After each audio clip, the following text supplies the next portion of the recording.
नमस्कार दोस्तों, स्वागत है आपका स्ट्रेंज कार्टून वर्ल्ड पॉडकास्ट में।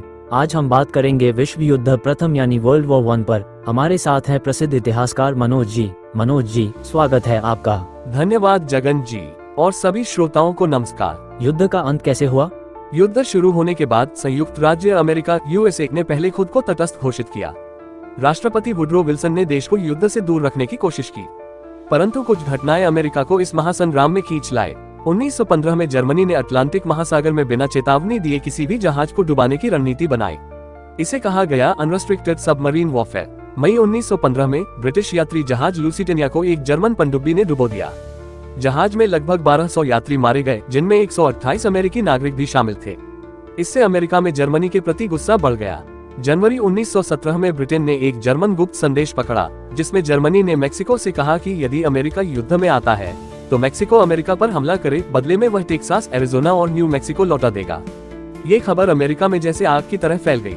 6 अप्रैल 1917 अमेरिका ने जर्मनी के खिलाफ युद्ध की घोषणा कर दी। अमेरिकी सेना ने यूरोप में नई ऊर्जा, संसाधन और मनोबल का संचार किया।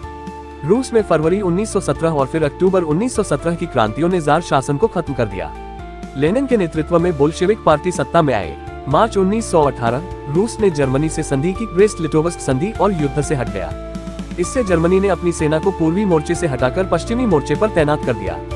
1918 की शुरुआत में जर्मनी ने एक बड़ा आक्रमण शुरू किया, जिसे केज़रश्लाच कहा गया। उन्होंने पेरिस के करीब तक पहुंचने की कोशिश की, लेकिन थक गए। अमेरिका की ताजा और प्रशिक्षित सेना ने भारी समर्थन दिया। 100 दिनों का आक्रमण 100 डेज ऑफेंसिव अगस्त-नवंबर 1918 तक चला, जिसमें जर्मनी को लगातार पीछे हटना पड़ा।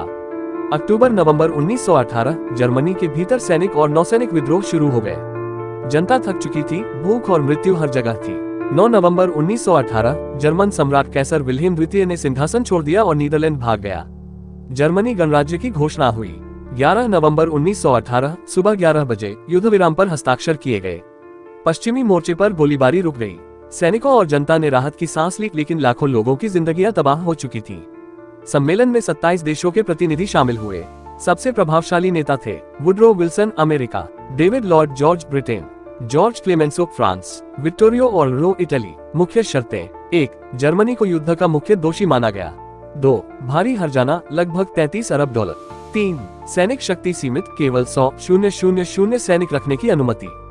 4. राइन क्षेत्र का निरस्त्रीकरण। 5. औपनिवेशिक क्षेत्रों का छीनना। 6. फ्रांस को अल्सास लोरेन वापस मिलना। जर्मन जनता ने इस संधि को अपमान की संधि, डिक्टेट कहा। यह अपमान और आर्थिक संकट नाजीवाद के उभार का कारण बना, जो आगे चलकर द्वितीय विश्व युद्ध की नींव बना। 2 करोड़ से अधिक लोगों की मौत, 2 करोड़ घायल, लाखों मानसिक आघात से ग्रस्त, पूरी पीढ़ियां खो गईं, जिसे यूरोप में लॉस्ट जनरेशन कहा गया। कई नए राष्ट्र बने, पोलैंड, चेकोस्लोवाकिया, युगोस्लाविया आदि।